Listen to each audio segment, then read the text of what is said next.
नमस्कार, आप देख रहे हैं एचसी न्यूज। मैं हूं आपके साथ रंजना उपाध्याय। धर्मों के लिए बनाए गए कई संगठन और संस्थान यूं तो सही रास्ते पर चलने की सीख देते हैं, जहां मर्द और औरत के फर्क को मिटाने के लिए कई ऐसी मुहिम चलती है, जहां ऐसे संस्था सत्य का रास्ता और सही का रास्ता दिखाता है। लेकिन इस्लामी शिक्षा देने के लिहाज से स्थापित किया गया दारुल उलूम देवबंद, जो मुस्लिमों में बेहद जाना माना शिक्षा संस्थान है, वहां से दिखाए गए कई रास्ते, कई फतवे और बयान काफी विवादित मोड़ पकड़ चुका है। जहां समाज में दारुल उलूम देवबंद कई तरीके से ऐसे फतवे जारी कर चुका है जिसने कलेश मचा दिया। बता दें कि दारुल उलूम देवबंद उत्तर प्रदेश के सहारनपुर में स्थित है, जो आमतौर पर विवादित फतवों के लिए जाना जाता है। बता दें कि साल 2018 में इनकी ओर से सीसीटीवी कैमरे लगाने का विरोध किया गया था। यही नहीं, मुस्लिमों में बेहद जाने माने इस शिक्षा संस्थान द्वारा महिलाओं के फुटबॉल देखने पर भी रोक लगाई गई थी, जहां दारुल उलूम देवबंद ने इसका विरोध जताया था। मजहबी शिक्षा से संबंधित इस दारुल इफ्ता साइट पर कई ऐसे सवाल लिखे हुए हैं जो काफी प्राइवेट है, जहां आमतौर पर ऐसे सवाल का जवाब दूसरों से जिक्र नहीं किया जाता है।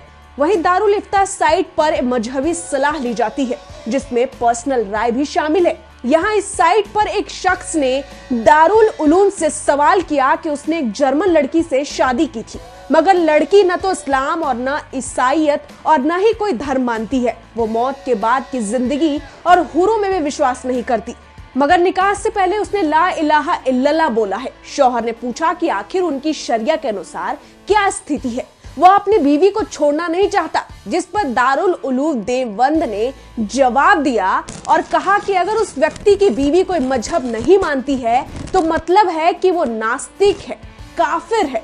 उससे साफ पूछा जाना चाहिए कि वो अल्लाह को मानेगी या नहीं, और अगर वो मानने से मना करती है तो उससे फौरन दूरी बना ली जानी चाहिए।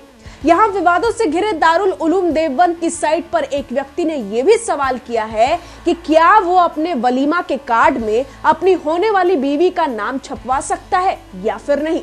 इस सवाल के जवाब में हम आपको बताते हैं कि उन्होंने क्या कहा। उनका कहना था कि बीवी का नाम दावत पत्र पे नहीं लिखवाना चाहिए, जबकि इस लिस्ट में एक और अजीब सवाल है। पूछा गया कि क्या शरिया लॉ के अनुसार मुस्लिम लड़की हस्त मैथुन कर सकती है या नहीं। देवबंद ने इस सवाल पर जवाब दिया कि किसी भी मुस्लिम लड़की को ऐसे गुनाह करने से बचना चाहिए, जबकि ऐसे में एक अनोखा सवाल भी आया, जहां पूछा गया कि अगर कोई शादीशुदा महिला सिर्फ संतुष्टि के लिए उंगली से स्पर्श करवाती है और कोई तरल पदार्थ बाहर नहीं निकलता, तो क्या नहाना या खुद को साफ करना जरूरी है या फिर नहीं। इसके जवाब में दारुल उलूम देवबंद की तरफ से बताया गया कि अगर खातून बिना किसी वासना के अपनी योनि में उंगली डालती है और उसे कुछ महसूस नहीं होता तो नहाना आवश्यक नहीं है, मगर ये काम अगर शौहर ने किया हो तो नहाना जरूरी है। अगला सवाल सुनिए। एक व्यक्ति ने अपनी 14 साल की बहन के लिए सवाल किया, जहां उनका कहना था कि उनकी बहन मॉडर्न शिक्षा ले रही है और इस्लाम के निर्देश नहीं मानती।